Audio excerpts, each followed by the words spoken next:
Kelanchal times, हर खबर पर हमारी नजर। प्रियंका के मुलाकातियों की लिस्ट संदीप से होकर गुजरती है और जिसे वो नहीं चाहते उसका नाम तक आगे नहीं आ जाता है।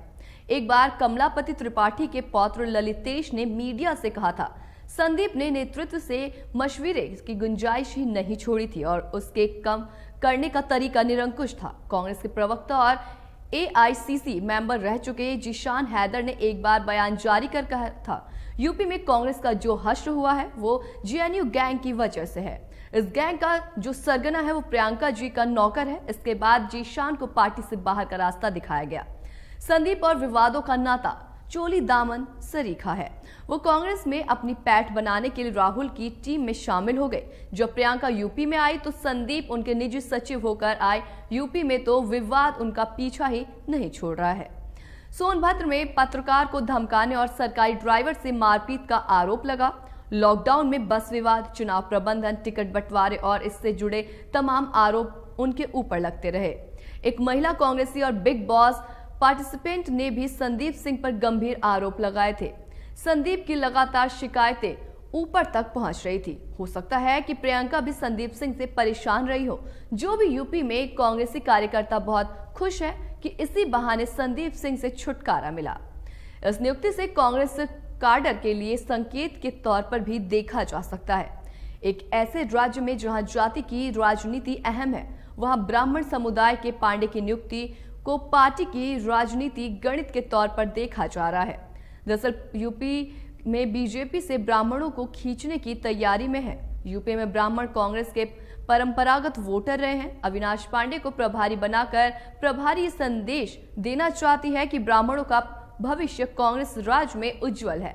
प्रदेश कांग्रेस अध्यक्ष अजय राय पूर्वी यूपी में आते हैं और पार्टी का भूमिहार चेहरा है। पांडे का यूथ कांग्रेस के दिनों से ही उनको संगठनात्मक कौशल के लिए जाना जाता है और पार्टी के अंदर खाने के लोगों का कहना है कि शीर्ष नेतृत्व को ऐसा लगता है कि पांडे राज्य में फिर से संगठन खड़ा करने में मदद कर सकते हैं।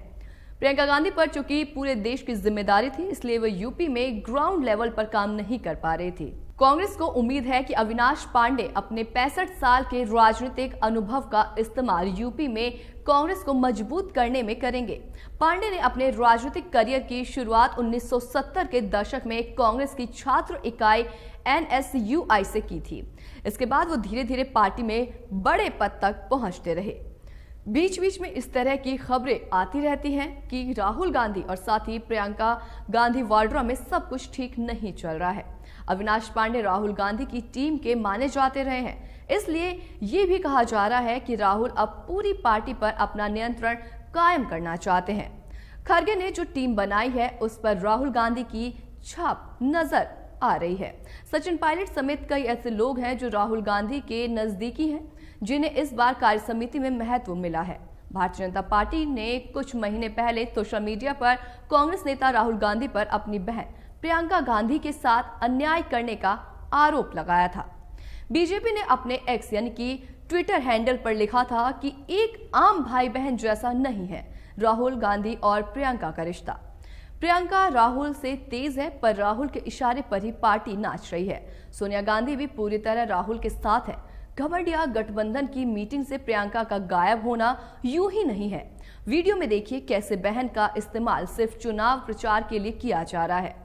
बीजेपी ने इसके साथ ही 5 मिनट 36 सेकंड का वीडियो भी साझा किया था, जिसे टीवी पर आने वाली खबरों के अंदाज में बनाया गया था।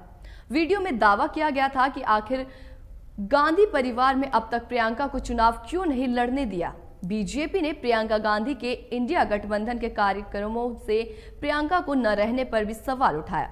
वीडियो में सोनिया गांधी पर राहुल गांधी को तरजीह देने का आरोप लगाया गया था। हालांकि कांग्रेस ने बीजेपी के इन दोनों आरोपों का कड़ाई से खंडन किया था, पर यह सवाल आम भारतीयों के मन में बार बार उठता है कि आखिर क्या कारण है कि कांग्रेस में राहुल गांधी के मुकाबले प्रियंका को कम जिम्मेदारी मिलती है, जबकि प्रियंका किसी भी मामले में कहीं से भी राहुल गांधी से कमतर नहीं है। और ये भी सब जानते हैं कि प्रियंका राहुल और कांग्रेस और साथ ही प्रियंका दो अलग अलग गुट हैं, इसलिए जब तक प्रियंका को कोई बड़ी जिम्मेदारी नहीं मिलती तब तक तो ये सवाल उछलता ही रहेगा कि क्या गांधी फैमिली में सब कुछ ठीक नहीं चल रहा है।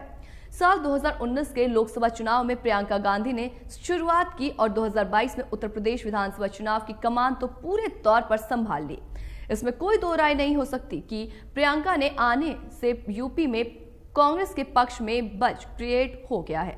लड़की हूं, लड़ सकती हूं के संकल्प के साथ उन्होंने इस तरह मेहनत की। सभी दलों को डिफेंस में तैयारी करनी पड़ी, पर मजबूत संगठन और कई अन्य कारणों से उन्हें अपेक्षित सफलता नहीं मिल सकी। 2019 में राहुल गांधी ने अमेठी की लोकसभा सीट गंवा दी। प्रदेश में इकलौती लोकसभा सीट रायबरेली कांग्रेस के पास बची, जिसका प्रतिनिधित्व सोनिया गांधी कर रही हैं। 2022 के उत्तर प्रदेश विधानसभा चुनाव में कांग्रेस के 399 में 387 उम्मीदवारों की जमानत जब्त हो गई। 2017 की तुलना में वोट फीसदी 6.25 से घटकर 2.33 रह गया है और सीटें 7 में से 2 पर पहुंच गई हैं। तो ऐसे तमाम बड़ी खबरों के लिए देखते रहें आपका अपना चैनल केलांचल टाइम्स।